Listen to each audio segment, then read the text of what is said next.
Le haillon, il révolutionne l'automobile parce qu'il va permettre une modularité intérieure très forte.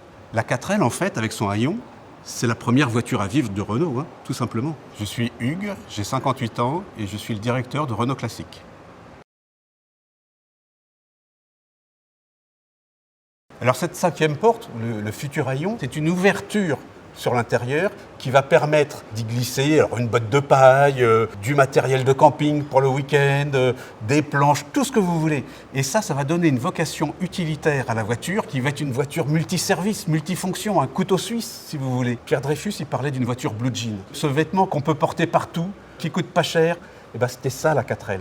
Et ça, c'est rendu possible grâce à ce haillon. Quand la Renault 4 est sortie, vraiment, personne ne savait définir cette voiture. C'était vraiment quelque chose d'extrêmement atypique, tellement c'était novateur.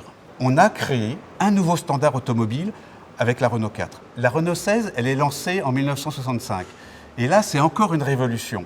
Renault va tout de suite imaginer d'aller utiliser cette solution de la 5e porte sur une voiture beaucoup plus statutaire. Et là, on va dire, finalement, on va faire une grosse Renault 4. Si vous regardez le profil d'une Renault 16, vous allez y retrouver tous les ingrédients de la Renault 4. Et on va se rendre compte avec la Renault 16 qu'on peut imposer ce haillon sur des voitures plus familiales, voire même sur le haut de gamme, avec les Renault 20, les Renault 25, etc. etc. Arkana, c'est un mix entre un SUV et une berline.